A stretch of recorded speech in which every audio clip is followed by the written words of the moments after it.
할렐루야.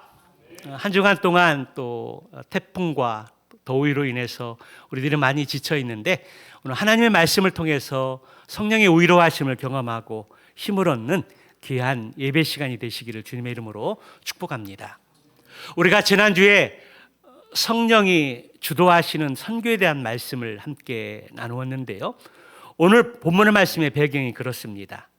구브로 성령의 인도하심을 통해서 구브로 섬 바보에 이르게 되었을 때에 하나님의 말씀을 대적했던 바예수라 하는 박수무당 엘루마, 그가 바울의 저주로 말미암아 앞을 보지 못하는 소경이 되게 되었을 때 그 광경들을 목격했던 총독 서기오 바울이 예수님을 믿는 회심하는 일들이 일어나게 되어졌다라는 것입니다. 그 놀라운 역사가 있은 그 이후에 이제 바울의 일행이 또 성령의 인도하심을 통해서 배를 타고 밤빌리아에 있는 버가에 도착하게 되었을 때에 함께 동행했던 마가 요한이라는 자가 그만 예루살렘으로 돌아가는 일들이 발생하게 되었습니다. 함께 의기투합해서 마음을 모으고 뜻을 모아서 선교하는데도 많은 어려움들이 있는데 함께 동행했던 한 사람이 이탈한다는 것은 그만큼 힘 빠지는 일들이었습니다. 오늘 본문에서는 그 이유에 대해서 기록하고 있지 않지만 여러 가지 견해를 정리해 보면, 하나는 박수무당 엘루마의 일 후에 이제 리더십이 바나바에서 바울에게로 옮겨졌을 때 사촌 동생이었던 이 마가 요한이 그것에 대한 이제 불만을 품었기 때문이라는 견해가 있습니다. 또 하나는 버가에서 모기에 물려 말라리아에 걸렸기 때문이라는 견해도 있습니다. 또 어떤 학자는 선교 여행을 하다 보니까 고향이 그립고 또 향수병에 걸려서 돌아갔다는 일도 있고요. 또 어떤 학자들은 앞으로의 선교의 사역에 험난한 것들이 예고되어졌기 때문에 고난과 또 박해와 또 환난들을 두려워했기 때문에 그런 것들이 겁나서 도중에 돌아갔다라는 견해들이 있습니다. 어쨌든 그 일로 인해서 요한이 선교지를 이탈하는 우여곡절의 일들을 겪게 되었다는 것입니다. 그런데 여러분, 선교는 누가 주도해 가는 것입니까? 지난주에 말씀을 살펴보았듯이 선교는 성령 하나님이 주도해 가시고 이끌어 가는 일이라는 것입니다.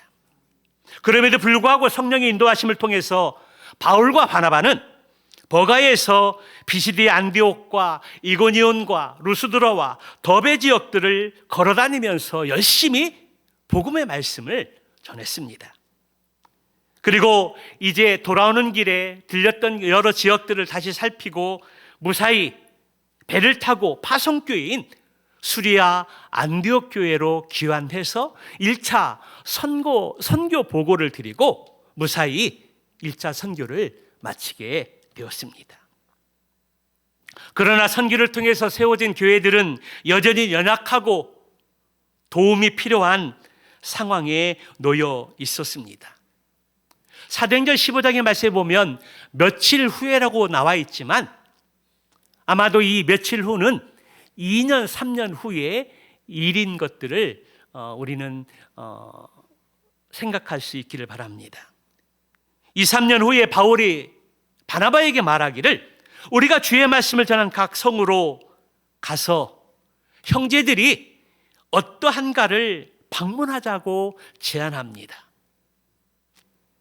복음을 전하고 또 교회를 세우고 성도들이 이제 교회 지차들이 되어서 말씀을 듣고 예배하고 신앙생활하고 전도를 했지만 여전히 연약한 상황 가운데 있기 때문에 선교를 통해서 세워진 그 교회들이 든든히 세워져 있는지, 성도들은 어떻게 삶을 살아가고 있는지 그런 것들을 확인하고 돕고자 위해서 2차 선교 여행을 다시 계획했다는 것입니다.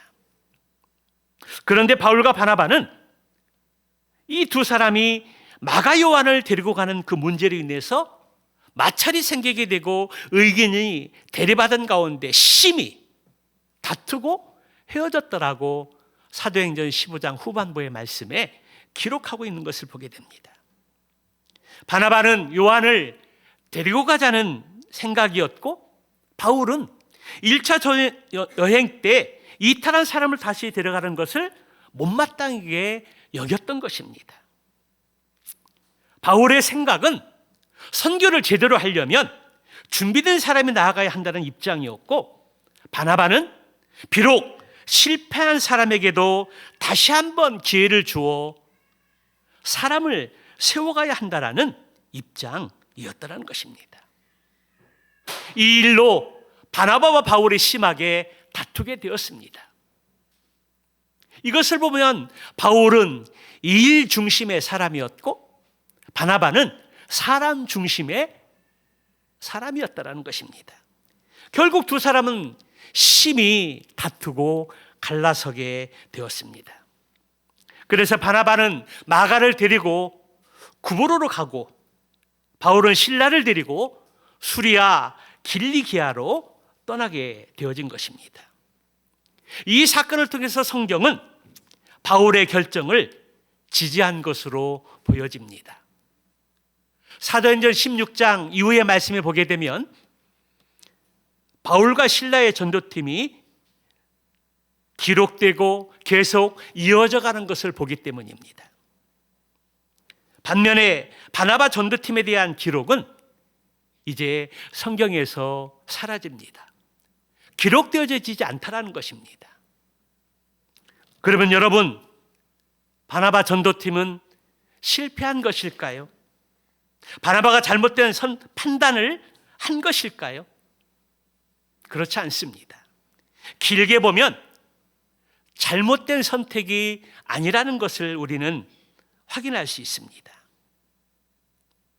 바나바와 마가 요한은 1차 전도 여행 때 들렀던 자신의 고향 구브로로 가서 이렇게 전도를 했고, 그 이유는 어디에서 어떻게 전도를 했는지는 성경에 자세히 기록되어 있지는 않습니다. 다만 마가의 행적을 추적해 볼 때 몇 가지 단서를 발견할 수 있습니다. 첫째로 골로새서 4장 10절의 말씀입니다. 여기에는 뜻밖에도 바울이 3차 전도여행을 마치고 로마 감옥에 갇혀 있을 때 거기에 마가 요한도 함께 있었던 것들을 보게 됩니다.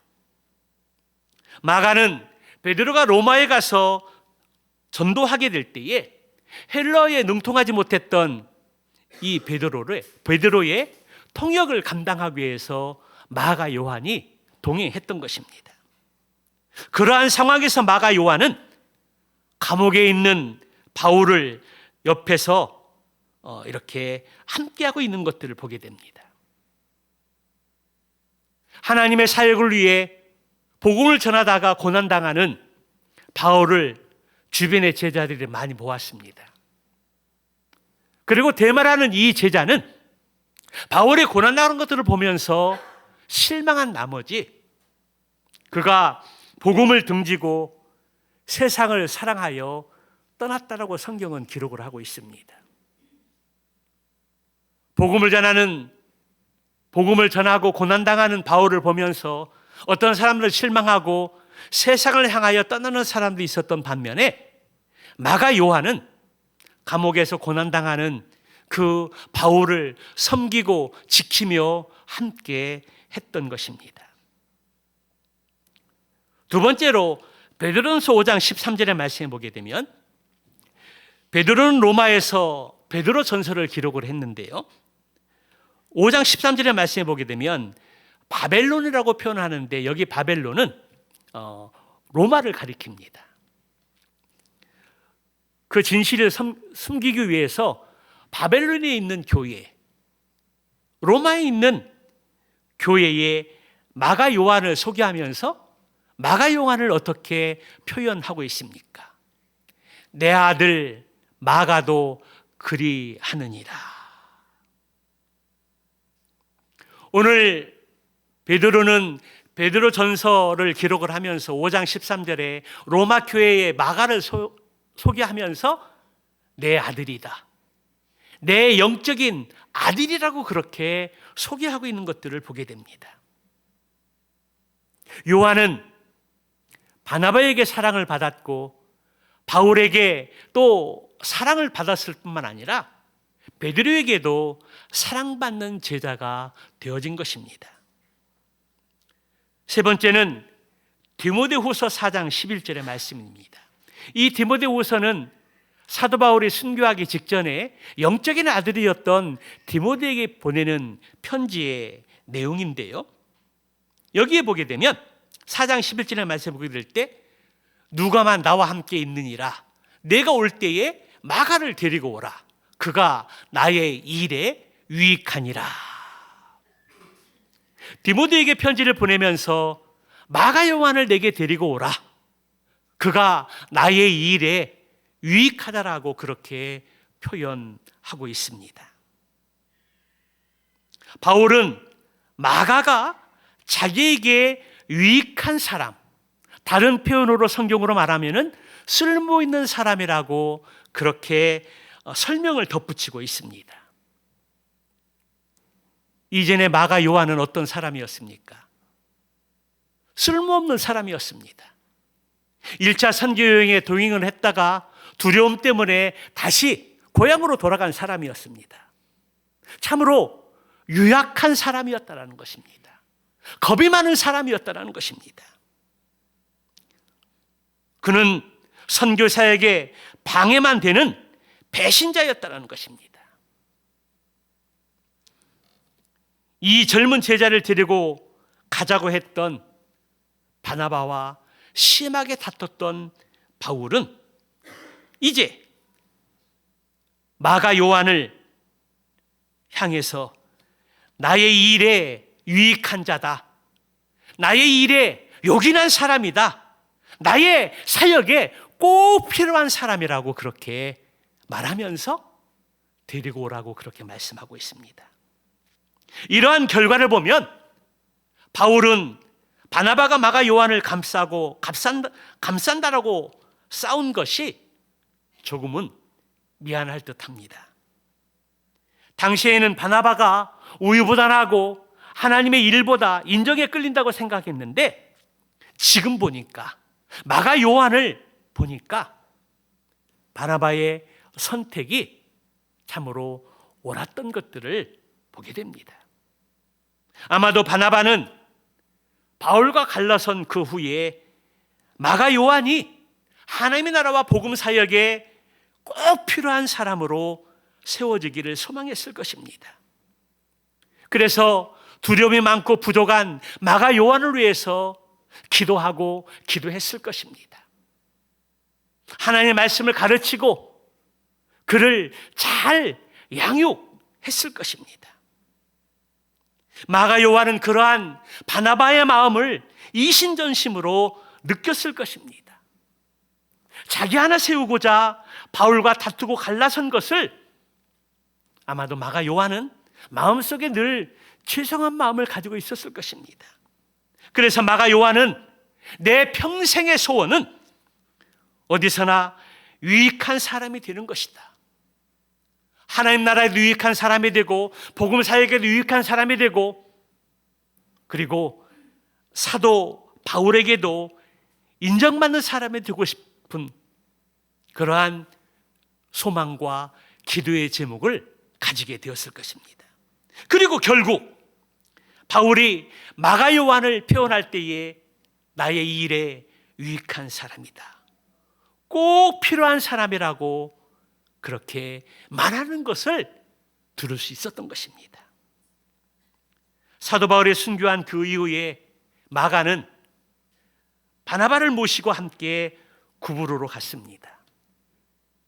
그런데 그곳에는 우리가 지난주에 말씀을 나눴듯이 유대인 거짓 선지자인 박수무당, 마술사, 엘루마가 존재하고 있었던 것입니다. 전승에 의하면 오랜 후에 바나바와 마가가 구브로에 오게 되자 이 박수무당 엘루마가 유대인들을 선동해서 바나바를 모함했습니다. 그리고 급기야 돌로 바나바를 쳐서 죽였던 것입니다. 그러자 마가 요한이 바나바의 시신을 수습을 해서 묻었는데 오늘날 그 자리가 바나바의 무덤 교회가 되었습니다.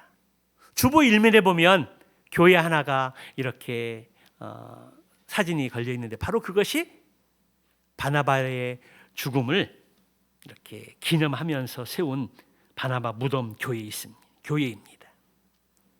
선동으로 사람을 죽이는 것은 유대인들의 못된 특징이었습니다.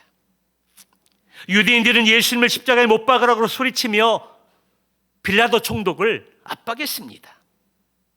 또 예루살렘에서 스데반을 돌로 쳐 죽였고 루스드라에서 바울을 돌로 쳐서 쓰러지자 성 밖에 내다 버렸습니다. 그리고 오늘 본문 구브르에서 바나바를 돌로 쳐 죽였던 것입니다. 그 당시에도 그렇고 오늘날에도 그렇고 거짓 선동에 휩쓸려 분노한 군중들은 아무 죄 없는 사람들을 죽이곤 합니다. 그러므로 오늘날 언론이나 인터넷을 통해서 왜곡된 정보들이 흘러나올 때 우리는 현혹되지 말아야 됩니다. 그리고 선과 악을 분별할 수 있어야 한다는 것입니다. 그래서 지혜가 필요하고 성령의 충만함이 우리에게 요구되어집니다.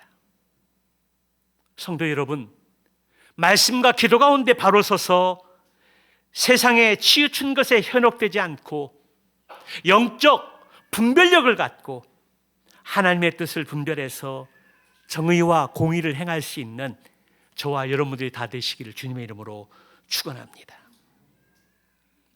마지막으로 마가는 바나바에게서 들은 이야기와 베드로에게서 들은 이야기를 정리해서 로마인들을 위한 마가복음을 기록했습니다. 바나바가 아니었다면 마가복음은 성경 66권에 등장하지 않았을 것입니다. 예수 그리스도의 생애를 기록하는 데 있어서 십자가의 죽으심과 부활하심을 기록하는 데 있어서 마태, 누가 그리고 요한뿐만 아니라 마가도 하나님은 필요했던 것입니다. 그래서 마가 요한은 바나바로부터 그리고 베드로부터 들었던 예수님의 공생에 대해서 그분의 사역에 대해서 듣고 성령의 인도하심을 통해서 마가복음을 기록을 했던 것입니다. 그런데 마가복음에는 다른 복음서에는 없는 재미난 이야기 하나가 등장합니다. 예수님께서 이제 겟세마네 동산에 잡히시고 고난을 받으시고 군인들에게 잡혀가던 그 밤에 모든 제자들은 예수님을 다 버리고 도망했습니다. 그런데 한 청년이 벗은 몸에 배에 혼이불을 두르고 예수님을 따라갔습니다. 따라가다가 아마도 그 정체가 탄로가 났던지 괴상한 또 모습을 하고 있었던 그 청년을 붙잡으려고 하니까 너무 무서워서 배에 혼이불을 버리고 발가벗은 몸으로 도망쳤다는 것입니다. 그런데 여러분, 그 청년이 누구일까요? 다른 복음서에는 기록되지 않은 이 이야기를 마가는 어떻게 알고 기록을 했을까요? 어떤 학자들은 이 청년이 마가 요한 자신이었다라고 추정합니다. 그렇게 보면 이 마가는 예수님이 잡히시고 이제 끌려가는 그런 상황 속에서 모든 제자들, 사도들은 다 도망쳤습니다. 그런데 마가 요한은 도망치지 않고 겁을 먹은 상태였지만 배에 혼이불을 자기 몸을 감싸고 몰래 따라가고 있었던 것입니다. 하지만 겁이 많아서 자신의 모습이 발각이 되자 모든 것을 두었던 것을 팽개치고 알몸으로 도망쳤던 것입니다. 그랬던 마가 요한이 1차 전도 여행에 따라 나섰다가 중간에 배신하고 달아났습니다. 그래 놓고서는 2차 전도 여행을 떠나는 과정 속에서 데리고 가느냐 안 데리고 가느냐 그 중심에 서게 되었고, 급기야 바나바와 바울이 이 일로 심히 다투고 헤어지게 되었다는 것입니다. 환상의 콤비를 이루던 바나바와 바울, 그러나 마가 요한으로 인해서 그들 사이에 의간하고 또 갈라지게 되고 헤어지게 되어졌다는 것입니다. 마가는 의의도 있고 순수한 열정도 있는데 겁이 많고 참을성이 부족했습니다. 그러나 이러한 사람을 기도로 말씀으로 잘 양육하면 하나님 나라에 또 복음 사역에 유익한 사람이 될 수 있다라는 것입니다. 여러분, 오늘 마가 요한의 스토리를 보면서 이러한 모습을 보면서 혹시 여러분의 마음속에 어쩌면 마가 요한이 나와 비슷한 사람일까? 혹시 그렇게 생각하는 사람이 있습니까? 사람은 누구나 연약하고 부족하고 실수투성이입니다. 마가 요한이 바로 그런 사람이었다는 것입니다. 주님을 향한 순수한 열정이 있지만 소심해서 잘 드러내지 못하고 누가 강력하게 이끌어주지 않으면 참여하지 못하는 사람입니다. 서투른 믿음 때문인지 자주 실수하고 낙심하지만 주님의 사랑에 목말랐던 사람입니다. 자신의 모습을 많은 사람들 앞에 당당히 드러내지도 못하고 숨어서 일을 하는 사람인지도 모르겠습니다. 신앙 좋은 어머니 마리아를 잘 만나서 어머니가 마가 다락방을 이렇게 제공할 때에 같이 기도하고 성령의 능력을 경험했지만 여전히 부족하고 연약한 사람이었습니다. 그러나 그러한 자라 할지라도 성실하게 잘 훈련받고 양육받으면 그도 유익한 사람이 될 수 있다는 것입니다. 성경에 보면 실수하고 실패했으나 다시 기회를 얻어서 하나님께 쓰임받은 대표적인 사람이 있습니다. 그가 누구입니까? 바로 사도 베드로입니다. 베드로는 예수님의 수제자로서 가장 많이 사랑받는 사람의 한 사람이었습니다. 그러나 예수님이 잡히시고 또 예수님이 고난받는 그 현장에서 자신의 신분을 숨기고 구경을 하다가 여정의 그 신분이 발각이 되자 예수님을 저주하고 맹세하며 부인했던 제자였습니다. 그런데 부활하신 예수님께서 베드로를 다시 찾아가셔서 초밥을 먹은 이후에 베드로야, 요한의 아들 시몬아, 내가 나를 사랑하느냐 물으실 때에 감히 얼굴을 들어 당당하게 이야기하지 못하고 주님, 제가 주님 사랑하는 것을 주님께서 아십니다. 3번이나 물으셨고 3번이나 동일한 대답을 올려드렸을 때에 예수님께서 베드로에게 내 양을 치라, 내 양을 먹이라, 거룩한 사명을 베드로에게 맡기셨습니다. 그리고 예수님이 약속하신 성령을 기다리고 마가의 다락방에서 제들과 함께 120명의 제자들이 함께 마음을 모아서 간절한 마음으로 기도하게 되었을 때에 성령이 임재하셨고 마가의 다락방에 모였던 베드로를 중심으로 사도들과 제자들이 다 그곳에서 성령의 충만한 능력을 덧입게 되어진 것입니다. 그리고 성령의 충만함의 임재를 경험하게 되었을 때에 그가 예루살렘 교회에 기둥 같은 인물로 세워진 것을 보게 됩니다. 그가 성령의 충만을 받고 예루살렘에 나아가서 복음을 증거했을 때에 3,000명이 한 번에 주께 돌아오는 놀라운 역사가 있었습니다. 또 어떤 때는 5,000명의 사람들이 주님의 말씀을 받아들이고 돌아와서 회개하고 침례를 받고 하나님의 자녀가 되는 놀라운 역사가 일어나게 된 것입니다.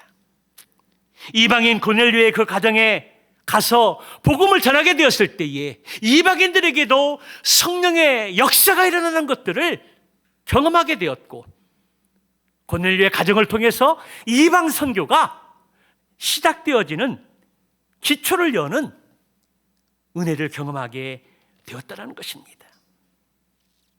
이러한 모습을 보면서 배신하고 떠난 마가 요한에게 기회를 주는 바나바의 그 행동은, 바나바를 통해서 우리는 예수님을 볼 수 있습니다. 사실 바울도 바나바에게 많은 빚을 진 사람이었습니다. 바울 이전에 사울은 교회를 박해하는 자였고 스데반을 죽이는데 앞장선 자였습니다. 예수님의 제자를 체포하기 위해서 다메섹으로 가는 도중에 부활하신 예수님 나타나셔서 그를 만나주시고 그를 이방인의 사도로 세워주셨습니다.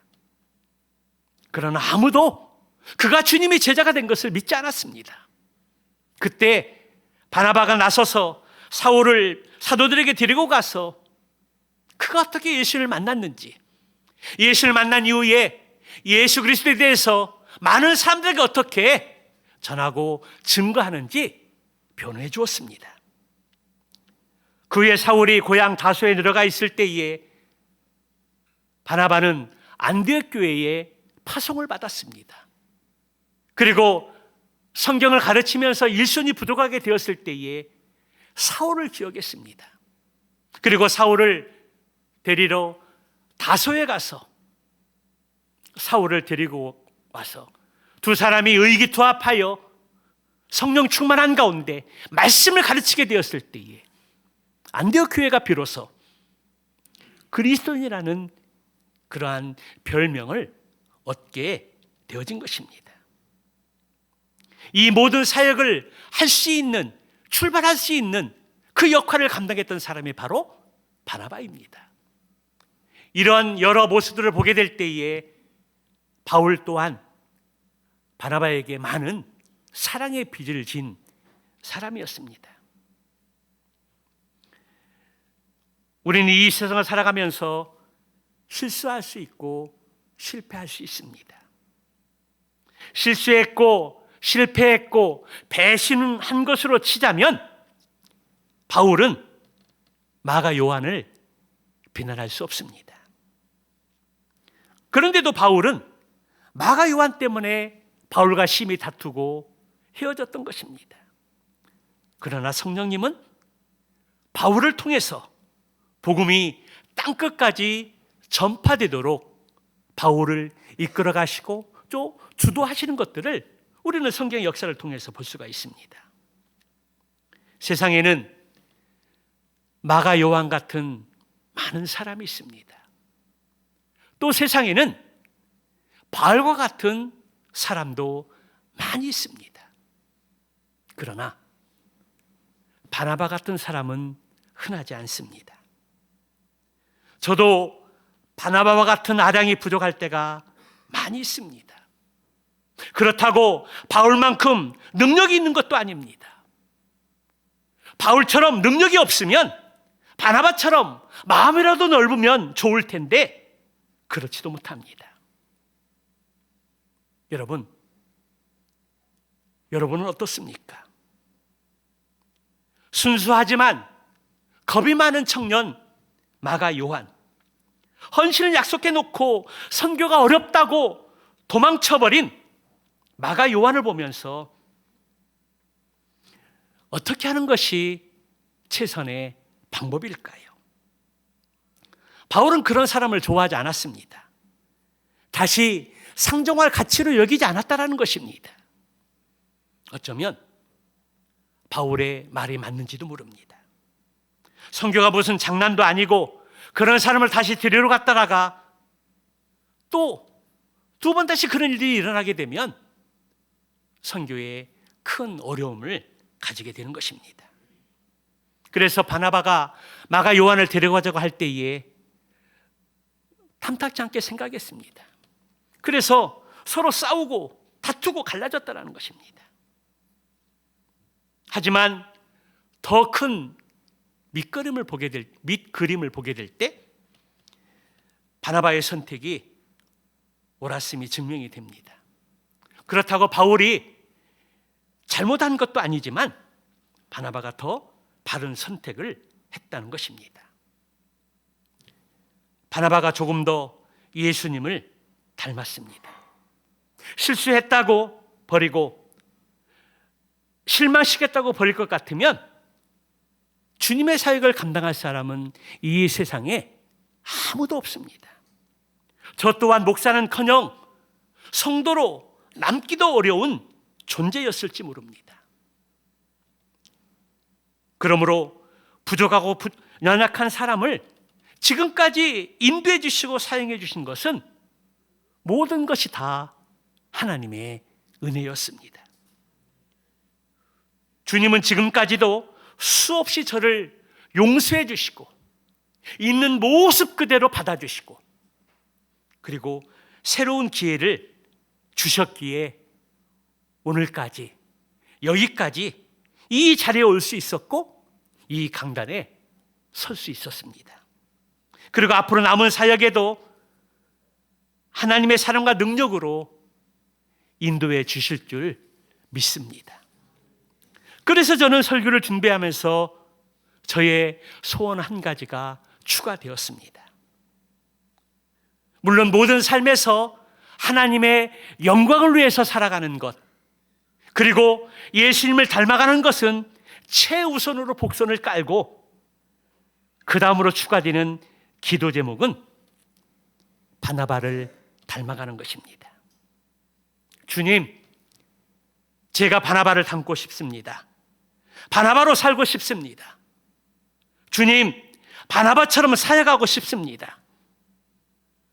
저에게 바나바와 같은 깊고 넓은 마음을 주셔서 성도들을 잘 품고 잘 섬길 수 있도록 도와주시옵소서. 설교하면서 정말 바나바를 닮고 싶고 바나바처럼 사역하고 싶은 그러한 거룩한 욕심이 저에게 생겼습니다. 세상을 살다 보면 흔히 세 부류의 사람으로 나뉜다고 합니다. 꼭 필요한 사람, 있으나 마나한 사람, 없어도 되는 사람. 여러분은 어떠한 사람이 되고 싶습니까? 하나님 나라에서, 교회에서, 가정에서, 학교에서 여러분들은 어떠한 사람이 되고 싶습니까? 목사로서 우리 모든 성도들이, 우리 청년 학생들이 간절히 바라고 원하는 것은 꼭 있어야 할 사람. 교회에서도 그렇고, 가정에서도 그렇고, 학교에서도 그렇고, 하나님 나라에서도 그렇고, 이 세상에도 그렇고, 꼭 있어야 하는 사람들 되시기를 주님의 이름으로 축복합니다. 오늘 말씀을 통해서 나는 어떤 사람인가? 나는 어떤 특성을 가지고 있는가? 그리고 어떤 사람이 되어야 하는가? 묵상하는 가운데 결단하고 헌신할 수 있는 기회가 되시기 바랍니다. 그리고 참된 나의 모습을 발견하고 성령의 능력으로 말미암아 나의 부족한 모습들을 개선해서 어느 곳에서나 무엇을 하든지 꼭 필요한 사람, 꼭 있어야만 되는 사람, 유익한 인물이 될 수 있는 은혜가 있기를 주님으로 축복합니다. 그러기 위해서 하나님의 말씀으로 잘 양육받고 훈련받아서 하나님 나라와 교회와 가정과 일터와 이 세상 위에 유익한 사람, 어디를 가든지 무엇을 하든지 쓸모 있는 사람, 요긴한 사람, 꼭 필요한 사람이 다 되시기를 주님의 이름으로 축원합니다.